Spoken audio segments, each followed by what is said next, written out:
Hello दोस्तों, स्वागत है आप सभी का आपके अपने यूट्यूब चैनल मैथ्स वाटिका में।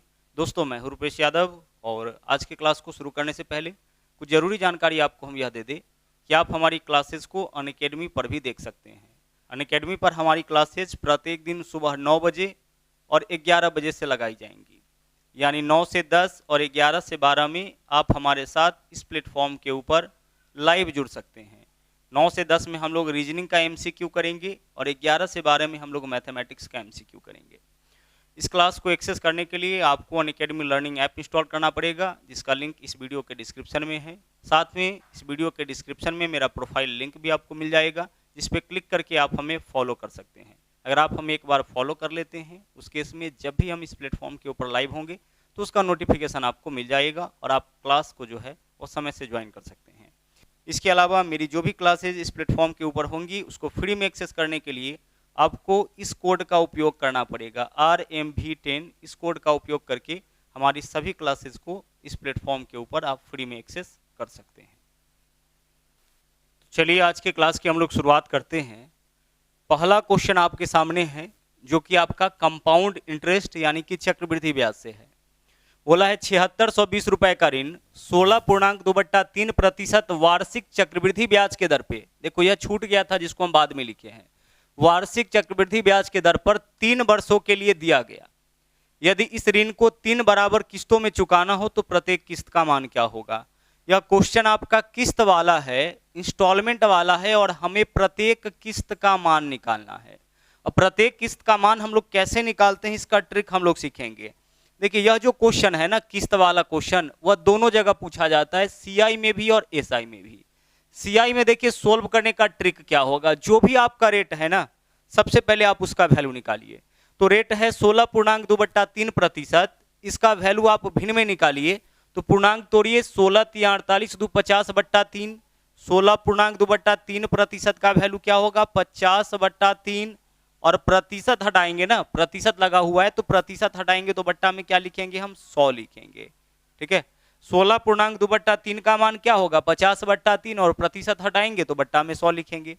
अब आप इसको सोल्व करिए, 50 से काटिएगा, 50 दूना 100, ऊपर में कुछ नहीं है तो 1 है, नीचे में क्या है 3 × 2 यानी कि 6, 3 दूना 6 हो गया। अब आप क्या करिए ना कि इसका होल वैल्यू निकालिए। तो होल वैल्यू कैसे निकलेगा, होल वैल्यू या तो नीचे वाले वैल्यू को ऊपर वाले में जोड़ के निकलता है या फिर घटा के। तो वृद्धि का होल वैल्यू जोड़ के निकालते हैं और कमी का होल वैल्यू घटा के। लेकिन जब आपका केस कंपाउंड इंटरेस्ट या सिंपल इंटरेस्ट का हो, चक्रवृद्धि ब्याज या साधारण ब्याज का हो, तो यहाँ पे होल वैल्यू हमेशा हम लोग जोड़ के ही निकालेंगे, क्योंकि ब्याज कभी घटेगा नहीं। ब्याज हमेशा क्या होता है, ब्याज जब भी जोड़ा जाएगा तो धनराशि में वृद्धि ही होगा।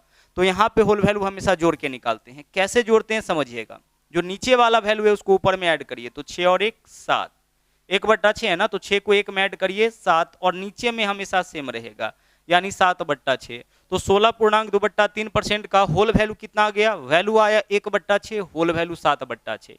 जैसे 10%, मान लीजिए कि रेट आपका 10% होता, तो सबसे पहले 10% का हम वैल्यू निकालते हैं, कितना हो जाएगा 1/10। 10% का मान निकालना है तो, है ना, 10% का मान निकालना है तो 10/100 लिखेंगे, काटेंगे तो 1/10। अब 1/10 तो 10% का मान है, होल वैल्यू क्या होगा, तो होल वैल्यू आप जोड़ के निकालिए, तो 10 और 1 11, 11 बट्टा कितना हो जाएगा 10 हो जाएगा। उसी तरीके से अगर आपसे पूछा जाए कि 12.5% का होल वैल्यू क्या होगा, तो 12.5% का सबसे पहले मान निकालिए, 12 दूना 24, 1 25/2, पूर्णांक तोड़िए 25/2, प्रतिशत हटाइए, बट्टा में कितना 100 हो जाएगा, काट लीजिए 25 चौके 100, 1/8, 1 ऊपर में 1 नीचे में 2 चौके 8, 1/8 12.5% का वैल्यू हो गया। और होल वैल्यू निकालना है तो जोड़िए 8 और 1 9, नीचे वाला को ऊपर वाला में जोड़कर ऊपर, नीचे में सेम रहेगा, यही होल वैल्यू कहलाता है। तो सबसे पहला काम आपका क्या है, कंपाउंड इंटरेस्ट के केस में जब भी आपको यह पता करना हो कि प्रत्येक किस्त का मान क्या होगा, तो जो भी आपका रेट होगा ना, उसको पहले भिन्न में बदलिएगा और फिर उसका होल वैल्यू निकालिएगा। अब होल वैल्यू निकालने के बाद जो ऊपर में वैल्यू आया है, जो ऊपर में वैल्यू आया है, यह जिसको काटेगा वही प्रत्येक किस्त का मान हो सकता है। यानी जिसको भी 7 काटेगा वही प्रत्येक किस्त का मान होगा। तो अब इस क्वेश्चन को बाई ऑप्शन हम लोग बनाएंगे।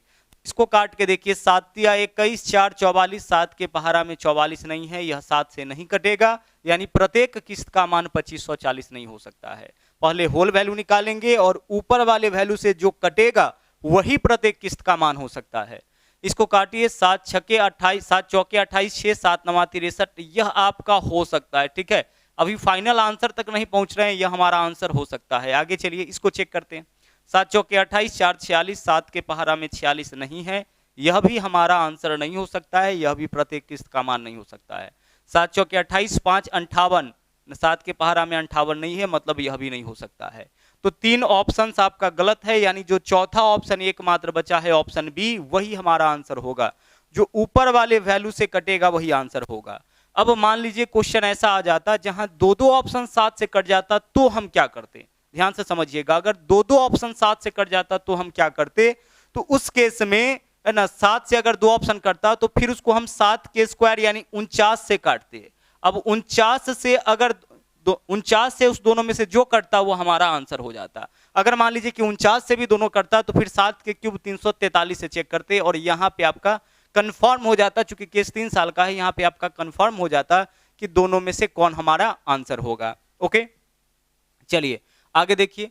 एक चीज और समझिएगा, अगर मान लीजिए क्वेश्चन में प्रत्येक किस्त का मान दे दिया होता, प्रत्येक किस्त का मान दे दिया होता और आपसे पूछता कि उधार कितना लिया गया, तो उधार लिया गया धनराशि वही होगा जो नीचे वाला से कटेगा। क्वेश्चन रिवर्स भी तो पूछ सकता है कि प्रत्येक किस्त का मान 3430 है, तो उधार कितना लिया गया, तो उधार लिया गया राशि कौन होगा? जो 6 से कटेगा। इसको चेक कर लीजिए, देखिए 6 से कटेगा, 6 कम 6, 6 दूना 12, 6 सत्ते 42, 6 से कट जाएगा।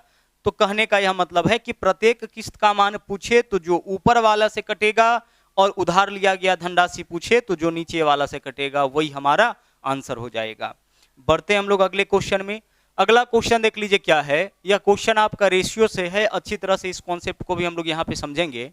बोला है 117 रुपए को एबीसी के बीच 1/2 अनुपात 1/3 अनुपात 1/4 के अनुपात में बांटा जाना था।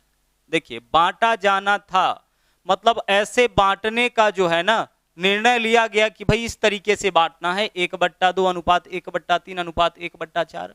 अब यह जो अनुपात है वह तो आपका भिन्न के रूप में है। अनुपात भिन्न के रूप में रहे तो उसको बैलेंस नहीं समझा जाता है। तो सबसे पहले इस अनुपात को आप बैलेंस करिए। अब बैलेंस करने का तरीका क्या होता है कि इसके नीचे वाला का आप ले लीजिए एलसीएम। तो 2 3 4 का एलसीएम क्या हो जाएगा? 12 हो जाएगा। अब देखिए नीचे वाला का एलसीएम लिए, अब प्रत्येक के नीचे वाला से एलसीएम में भागफल से ऊपर वाला में गुना। तो 2 छक्के 12, 1 में 6 से गुना करेंगे कितना हो जाएगा? 6 हो जाएगा। एबीसी के बीच बांटा जाना था ना, एबीसी के बीच कैसे बांटा जाना था?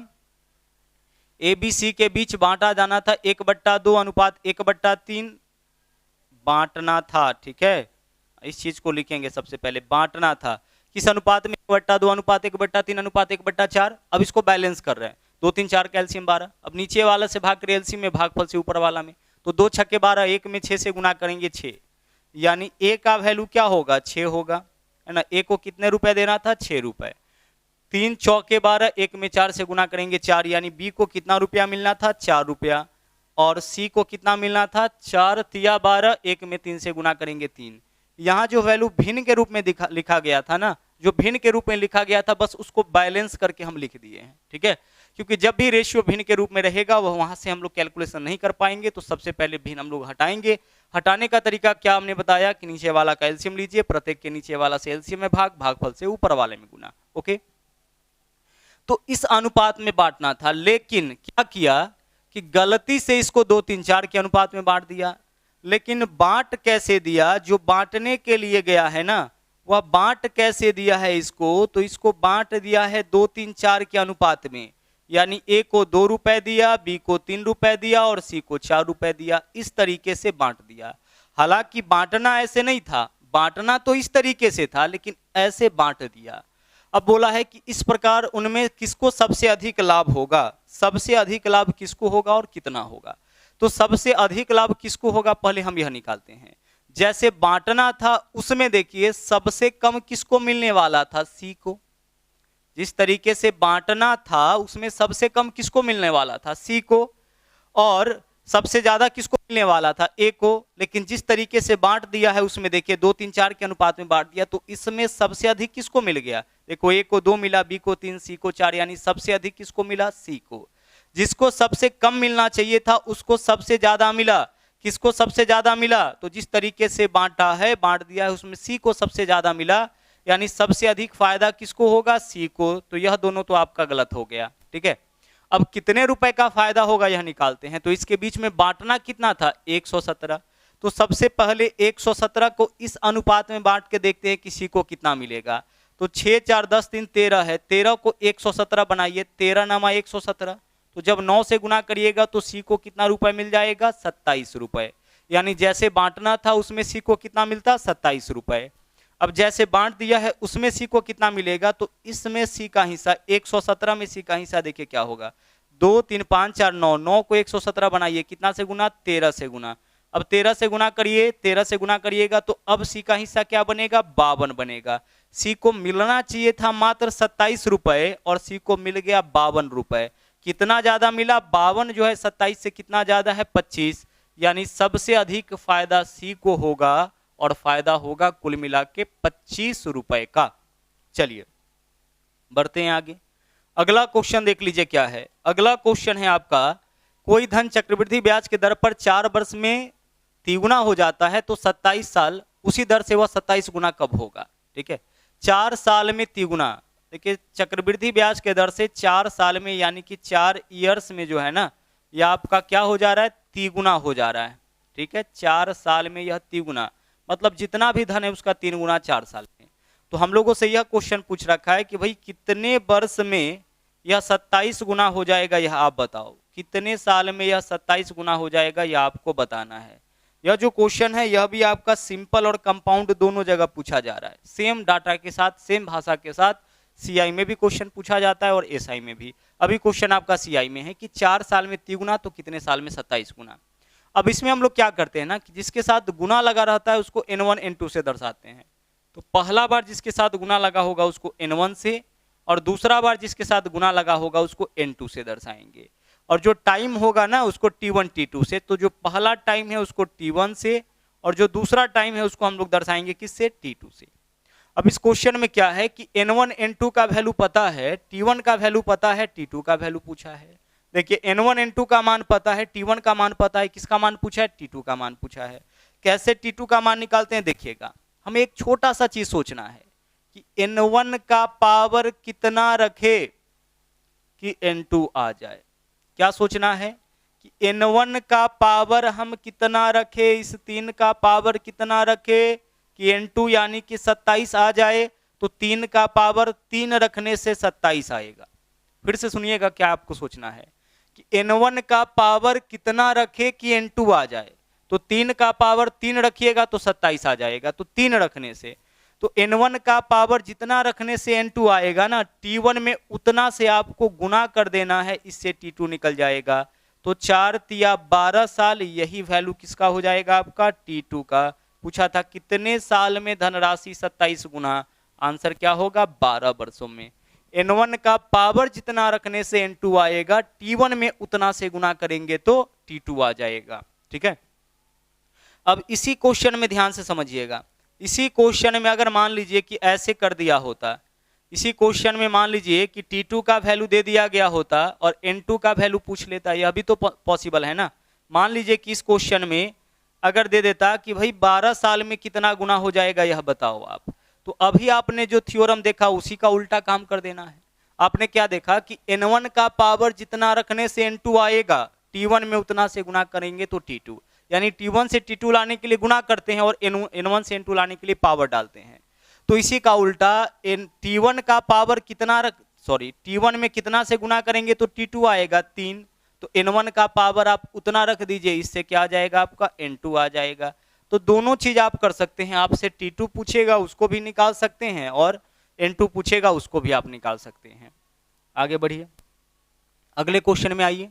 बोला एक व्यापारी चावल को 8% हानि पर बेचने का वादा करता है, लेकिन वह 1 किलोग्राम के स्थान पर 850 ग्राम के वाट का प्रयोग करता है। तो बोला है कि बताए कि उसको कितना प्रतिशत का लाभ होगा। जब भी ऐसा क्वेश्चन आए, धूर्त व्यापारी वाला क्वेश्चन आए, तो आपको इसमें ना 1 किलोग्राम का कीमत 1000 रुपए मानना है।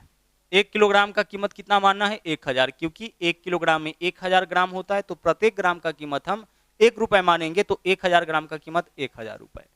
अब यह व्यापारी 8% हानि पर चावल बेचने का वादा करता है। इसका मतलब पता है क्या हुआ? इसका मतलब यह हुआ कि अगर सामान 1000 का है ना, तो यह इसके 8% कम में, यानी सामान के कीमत के मात्र 92% में बेच लेगा। 8% लाभ, 8% हानि पर बेचने का मतलब है कि सामान जितने का भी है उससे 8% कम में, यानी सामान के कीमत के 92% में बेच लेगा। तो सामान 1000 का हम मान के चले, तो 1000 के 92% यानी कि कितना रुपए में सामान को यह बेचेगा? 920 रुपए में यह सामान बेचता है 1000 रुपए का। ठीक है, 1000 रुपया का सामान कितना में बेचने का वादा करता है? 920 रुपए में 1000 का सामान। लेकिन वह 1 किलोग्राम के स्थान पर 850 ग्राम ही तौलता है, लेकिन वह सामान कितना तौलता है? 850 ग्राम, मतलब 850 रुपए का ही सामान देता है। बोलता जरूर है ना, बोलता जरूर है कि हम 8% हानि पर सामान बेचेंगे, यानी 1000 का सामान 920 में बेचता जरूर है, लेकिन सामान जो है वह तौल के मात्र कितना का देता है? 850 का। बोलता है 1 किलोग्राम के स्थान पर 850 ग्राम तौलता है, मतलब सामान मात्र 850 का दिया। तो 920 रुपया लिया और सामान 850 का दिया, इसका मतलब उसको लाभ कितना का होगा? 920 माइनस 850, 70 रुपया का लाभ होगा। अच्छा, 70 रुपए में पूंजी इसका कितना लगा? तो हमेशा बट्टा में लिखिएगा कितना ग्राम देने पर, और परसेंटेज के लिए क्या करते हैं हम लोग? गुना करते हैं 100 से। 0 से 0 कैंसिल, अगर आप 5 से काटिएगा तो यह आपका 20 हो जाएगा, 5 से काटिएगा तो 17 हो जाएगा। 20 सते 140/17, इस फॉर्म में आपका ऑप्शन है। तो 140/17 यही इतना ही प्रतिशत का क्या होगा? यहाँ पे 17 हो जाएगा। इतना ही प्रतिशत का लाभ जो है उस व्यापारी को हो जाएगा। ठीक है, चलिए आगे बढ़ते हैं। अगला क्वेश्चन देखिए क्या है।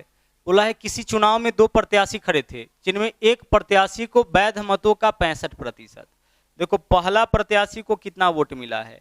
पहला प्रत्याशी को वोट मिला है, जो भी वैध मत है ना, वैलिड वोट है, वैलिड वोट का 65% मिला है। तो जब 2 ही प्रत्याशी है, इसका मतलब दूसरे प्रत्याशी को कितना मिला होगा? यह बात भी यहां से पता चल रहा है। तो दूसरे प्रत्याशी को मिला होगा शेष वोट। तो शेष वोट कितना हो जाएगा? तो 65% तो पहला को मिल गया, तो 65 का शेष कितना होता है? 35%, यानी कि वैध वोट का मत का 35% तो दूसरा को मिल गया होगा। पहला को 70 तो दूसरा को 30, पहला को 60 तो दूसरा को 40, पहला को 90 तो दूसरा को 10, क्योंकि 2 ही प्रत्याशी है चुनाव में। अब बोला है कि वैध मतों का 6500 मत प्राप्त करता है, वोट प्राप्त करता है, और 2100 मतों से चुनाव जीत गया। देखो, चुनाव कौन जीता है? पहला। कितना वोट से चुनाव जीता है? 2100 वोट से, मतलब दोनों के वोट में अंतर 2100 का है। 2100 वोट से चुनाव जीत गया पहला, इसका मतलब दोनों के वोट में अंतर कितना का है? 2100 का। आगे चलिए। डाले गए 30% मत अवैध थे, तो डाले गए मतों की संख्या बताइए। अब 30% अवैध था, तो कुल डाले गए मतों का संख्या माने x। इसका 30% अवैध था, तो वैध कितना होगा? 70%। कुल डाले गए मतों का संख्या माने x, जितना वोट डाला गया उसका का मतलब गुना 30% अवैध, इसका मतलब है कि इसका 70% यह क्या होगा? वैध मत होगा। और वैध मतों का 65 पहला को आया, 35 दूसरा को आया, तो दोनों के मतों में अंतर कितना का? देखो, तो पहला उम्मीदवार दूसरा से परसेंटेज में कितना से जीता है? इसको 65 आया है, इसको 35 आया है, तो 65 और 35 में 30 का अंतर, यानी कि 30% से परसेंटेज में पहला उम्मीदवार जो है वह दूसरे उम्मीदवार से 30%, यानी 30/100 वोट से जीता है। यही तो, इसको 65 मिला, इसको 35 मिला, मतलब कितना का अंतर है? 30 का ना। तो पहला उम्मीदवार दूसरे उम्मीदवार के वैध मतों के 30%, यानी इतना से चुनाव जीता है, जबकि चुनाव वास्तव में जीता है कितना वोट से? 2100 वोट से। बस क्वेश्चन को आप सोल्व कर लीजिए। 7 या 2100 से पूरा 2100 कैंसिल हो गया, तो x बराबर क्रॉस मल्टीप्लीकेशन 100 गुने 100, एक पर कितना जीरो हो जाएगा? 4 जीरो, यानी डाले गए कुल मतों का संख्या आपका कितना हो जाएगा? डाले गए कुल मतों का संख्या 10,000 होगा। यह भी आपका कितने मतों से चुनाव जीता है वह है, और यह भी आपका क्या है? कितने मतों से चुनाव जीता है। इसलिए दोनों को हम लोगों ने बराबर कर दिया। आगे चलिए। अगला है चीनी का कीमत 20% कम हो जाने के कारण मुझे 600 रुपए में 5 किलो अतिरिक्त चीनी खरीदने का अवसर मिल गया। कीमत कमी होने से पहले चीनी का कीमत प्रति किलोग्राम कितना था। देखिए यहाँ पे क्वेश्चन क्या है ना कि कोई व्यक्ति 600 रुपए लेके जाता है और प्रत्येक दिन चीनी का कुछ मात्रा खरीद के लेकर के आता है। एक दिन क्या हुआ है कि चीनी के कीमत में 20% की कमी हो गई, तो जाहिर सी बात है कि अब 600 रुपए में पहले की तुलना में ज्यादा चीनी मिलेगा, तो अब 5 किलो ज्यादा चीनी उसको मिल रहा है। पूछा है कि कीमत में कमी होने से पहले चीनी का कीमत क्या था। हम लोग सबसे पहले ऐसे क्वेश्चन में ना वर्तमान कीमत निकालेंगे। वर्तमान कीमत यानी कि वर्तमान मूल्य, वस्तु का वर्तमान मूल्य निकालेंगे। वर्तमान मूल्य निकालने का देखिए ट्रिक क्या होगा। वर्तमान मूल्य निकालने का ट्रिक हो गया कि रुपया और परसेंटेज का गुना हम एक साथ करेंगे। तो देखो 600 रुपए लेके चलता है ना, कितना रुपया लेके गया था 600 रुपए, और कितने प्रतिशत की कमी हुई है मूल्य में 20% का। यह ट्रिक है, रुपया और परसेंटेज का गुना एक साथ। और बट्टा में लिखेंगे जितना किलोग्राम कम या ज्यादा चीनी खरीदता है, तो 5 किलो अतिरिक्त चीनी यानी 5 किलो ज्यादा चीनी खरीदता है तो बट्टा में लिखेंगे 5 केजी। पुनः समझिएगा क्या आपको करना है, रुपया और परसेंटेज का गुना एक साथ, बट्टा में जितना किलोग्राम कम या ज्यादा। अब सोल्व करिए, प्रतिशत से आपका डबल जीरो कैंसिल होगा क्योंकि प्रतिशत का मतलब बट्टा में 100 होता है, और 5 से काटेंगे तो 12 पंचे 60, ऊपर में कितना 12 दूना 24 रुपया प्रति केजी, यही तो होगा ना। ऊपर में कुल मिला के देखिए 12 दूना 24 ही तो होगा ना, यहाँ 12 है यहाँ 2 है, 24 रुपया बट्टा केजी, यानी कि 24 रुपया प्रति केजी यह चीनी का कीमत निकला है। कब का? यह वर्तमान कीमत निकला है। यानी इस फॉर्मूला से चीनी का वर्तमान कीमत निकलता है। इस मेथड से कोई भी वस्तु का वर्तमान कीमत रुपया गुने परसेंटेज बट्टा में जितना ज्यादा या कम खरीदेगा, रुपया गुने परसेंटेज बट्टा में जितना ज्यादा या कम खरीदेगा। सीधे हम बनाते 600 रुपया, ठीक है, सीधे हम कैसे बनाते 600 रुपया लेके चला था, चीनी के रेट में 20% की कमी, बट्टा में हम 5 करते, यहां से वर्तमान कीमत निकल जाता। अब पूर्व कीमत कैसे निकालेंगे समझिएगा। हम मान लेते हैं कि पहले वाला कीमत x, तो वर्तमान कीमत है ना 24, पूर्व कीमत पूछा है। क्या पूछा है कि कितना रुपया प्रति किलोग्राम था पहले, यानी 20% कमी होने के बाद ना इतना है, पहले कितना था यह हमें बताना है। तो पहले वाला कीमत हम x मान लिए, तो पहले वाले कीमत और अभी वाले कीमत में तुलना कैसे करेंगे, तो पहले वाले कीमत में 20% की कमी करिए, यानी पहले वाले कीमत के 80% के बराबर अभी वाला कीमत होगा, और अभी वाला कीमत कितना है 24, यही तो है। 20% कमी होने के बाद 24, यानी पहले कीमत x, तो पहले वाले कीमत के 80% के बराबर अभी का कीमत है, क्योंकि 20% कम है पहले वाले से। अब काटिए इसको, 20 चौके 80, 20 पंचे 100, 4 से काटेंगे 4 छके 24, x का वैल्यू क्रॉस में गुना करिए, 6 पंचे 30, यानी कि चीनी का मूल्य पहले कितना था, आंसर हो गया 30। तो दोनों कीमत आप निकाल सकते हैं, वर्तमान कीमत भी पूर्व कीमत भी, दोनों कीमत आपका इस फॉर्मूला की मदद से निकल जाएगा। यहां से डायरेक्ट वर्तमान कीमत निकलेगा, पूर्व कीमत निकालना होगा तो फिर हम लोग यहाँ पे छोटा सा काम करेंगे। ओके, चलिए आगे बढ़ते हैं, अगले क्वेश्चन में आ जाइए। बोला है ए कार्य कुशलता में बी से तिगुना कार्य कुशल है। ए कार्य कुशलता में बी से तिगुना कार्य कुशल है। देखिएगा, ए कार्य कुशलता में बी से तिगुना कार्य कुशल है, इसका मतलब ए कार्य बी से तिगुना, इसका मतलब बी का कार्य कुशलता अगर 1 है ना, तो ए का कार्य कुशलता क्या होगा 3। अच्छा, कार्य कुशलता को हम लोग इफिशियंसी बोलते हैं, यानी कि क्षमता बोलते हैं। तो यह रेशियो किसका हो गया, ए और बी के इफिशियंसी का, कार्य क्षमताओं का। अच्छा, इफिशियंसी पता है ना, तो हम ऐसा करते हैं टाइम भी निकाल लेते हैं। इफिशियंसी का उल्टा आपका टाइम होता है, ठीक है। इफिशियंसी के रेशियो का उल्टा क्या होता है, टाइम। तो 3:1 को उल्टा करिए तो 1 अनुपात कितना हो जाएगा 3। अब इसका मतलब यह है कि ए को अगर 1 दिन समय लगेगा तो बी को 3 दिन समय लगेगा, ठीक है। इफिशियंसी का उल्टा क्या होता है, टाइम। आगे, इसलिए किसी कार्य को पूरा करने में 20 से 60 दिन कम समय लगता है। 20 से 60 दिन कम समय किसको लगता है, ए को। समय की बात किया है तो समय तो यही है ना, देखिए यहाँ पे 20 से कितना दिन कम समय लगता है, अनुपात में चलिए 1 3, इसको 1 दिन इसको 3 दिन, 2 दिन कम समय लगता है। इस 2 को 60 बनाइए, इसके लिए कितना से गुना करना पड़ेगा, 30 से गुना करना पड़ेगा। हमें क्या बोला गया है यहाँ पे कि 1 को 20 से 60 दिन कम समय, तो अनुपात में 2 दिन कम समय, तो 2 को 60 बनाइए ना, तो इसके लिए 30 से गुना करना पड़ेगा। तो जब 30 से गुना करिएगा तो ए को लगने वाला समय कितना दिन, 30 दिन, और बी को लगने वाला समय कितना दिन, 90 दिन। देख लीजिए, ए को लगने वाला समय 30 दिन, बी को 90 दिन। देखिए ए को 20 से 60 दिन कम समय लग रहा है ना, लग रहा है। अब बोला है एक साथ काम करते हुए वे इस काम को कितने समय में पूरा करेंगे, एक साथ काम करते हुए वे इस काम को कितने समय में पूरा करेंगे। अब कैसे सोल्व करेंगे समझिएगा, दो तरीका है। पहला देख लीजिए क्या है, एक तो तरीका यह है कि ए और बी दोनों का डे पता हो गया, आप यहाँ पे क्या करिए कि ए 30 दिन में बी 90 दिन में, दोनों मिलकर कितना दिन में निकाल लीजिए। दूसरा तरीका देखिए क्या है, ए का देखिए इफिशियंसी क्या है, एक दिन में ए कितना काम कर सकता है वही इफिशियंसी होता है। तो एक दिन में 3 यूनिट काम कर सकता है और तब ए को 30 दिन समय लगता है, यानी काम का कुल मात्रा 3 गुने 30 होगा। आप यहां से भी निकाल सकते हैं, बी एक दिन में 1 यूनिट काम करता है और बी को समय 90 दिन लगता है, तो काम का कुल मात्रा 1 गुने 90। इफिशियंसी का मतलब एक दिन में कितना, तो एक दिन में 3 यूनिट काम कर सकता है, तब इसको समय 30 दिन, यानी काम का मात्रा 3 गुने 30 होगा। अब इस काम को लेना किससे है, बोला है वे, मतलब इस दोनों से, तो बट्टा में इस दोनों का इफिशियंसी, तो दोनों का इफिशियंसी कितना है 4, तो 4 इफिशियंसी वाला इस काम को कितना दिन में करेगा, यही हमें बताना था। 2 से काटिएगा, यह 2 होगा, ऊपर में 15, 15 तिया 45/2, 45/2 यानी कि 22.5 दिन समय लगेगा इस काम को पूरा करने में। किसको, इस दोनों को, वे दोनों मिलकर इस काम को कितने दिनों में करेंगे, आंसर हो जाएगा आपका 22.5 दिन। चलिए आगे बढ़ते हैं। अगला क्वेश्चन देखिए, एक विद्यालय के 600 विद्यार्थियों में लड़कों का औसत आयु 12 वर्ष, लड़कियों का 11 वर्ष और उस विद्यालय में कुल औसत यानी लड़का लड़की मिला करके 11 वर्ष 9 महीना। ठीक है, तो हमें क्या बताना है, लड़कियों की संख्या। यहां पे हम लोग लगाएंगे एलिगेशन। जब भी किसी समूह को दो अलग अलग गुणों के आधार पे 2 भागों में बांटा जाए तो वहां पे हम लोग लगाएंगे एलिगेशन। एलिगेशन के क्वेश्चन सोल्व करने के लिए इस तरह से क्रॉस बनाते हैं, इसमें 3 बिंदु, पहला दूसरा तीसरा, इसमें पहली बात है दूसरी बात है कॉमन।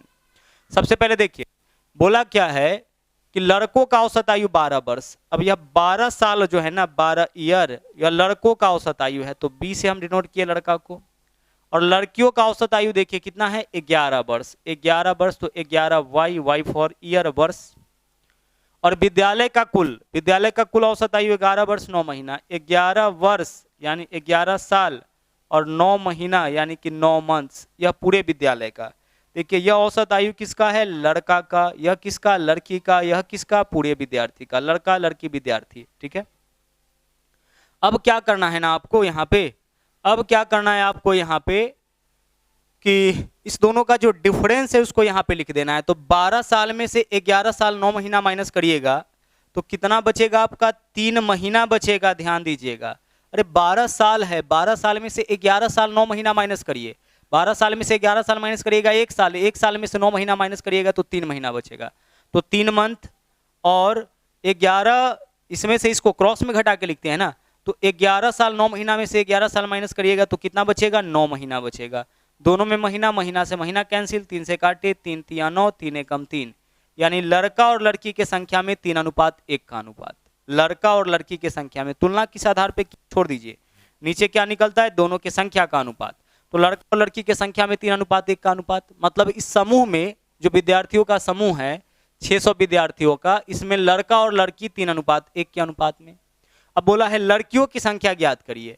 देखिए कुल विद्यार्थी कितना है 600, अनुपात में कुल विद्यार्थी तो लड़का प्लस लड़की कितना 4, यानी कि यह 600 जो है वो अनुपात 4 का मान है, तो 4 से भाग करिए अनुपात 1 का मान निकलेगा।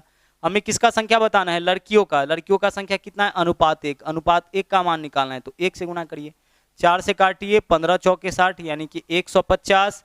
तो इस विद्यालय में आपका लड़कियों का संख्या कितना हो जाएगा, गर्ल्स का संख्या हो जाएगा आपका 150। क्लियर। चलिए लड़कों का संख्या पूछता है यानी अनुपात 3 का मान, तो इसमें 3 से गुणा करते। आगे चलिए अगला क्वेश्चन देखिए, एक बर्तन में 80 लीटर दूध है, इसमें से 8 लीटर दूध निकालकर उतना ही पानी मिलाया गया और यह प्रक्रिया 2 बार और दोहराया गया, तो बर्तन में दूध का शेष मात्रा क्या होगा। देखिए क्या है ना कि एक बर्तन जो है वह लबालब भरा हुआ है शुद्ध दूध से, 80 लीटर इसमें दूध है।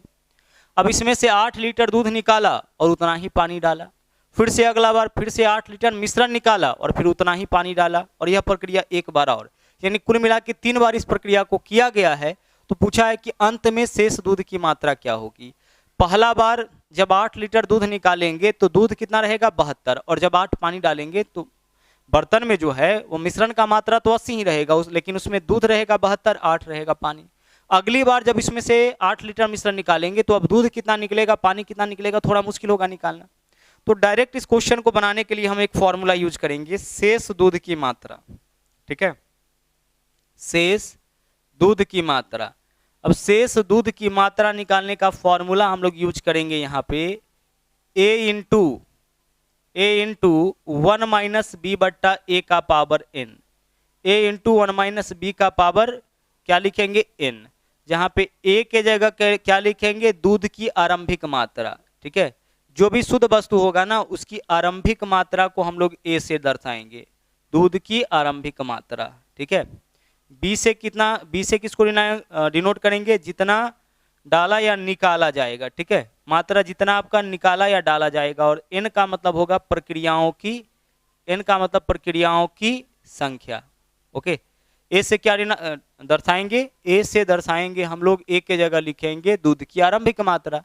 तो दूध की आरंभिक मात्रा कितना है, 80, तो a के जगह 80 लिखिए, इंटू 1 माइनस b, b के हर बार जितना डाला या निकाला जाता है तो 8 लीटर डाला या निकाला जाता है तो 8 बट्टा a के जगह तो आरंभिक मात्रा लिखना है 80, प्रक्रियाओं का संख्या ऊपर में, n के जगह प्रक्रियाओं की संख्या, एक बार किया गया है 2 बार और दोहराई जाए तो प्रक्रियाओं का संख्या कितना होगा, 3। काटिए इसको, 8 दहाई 80।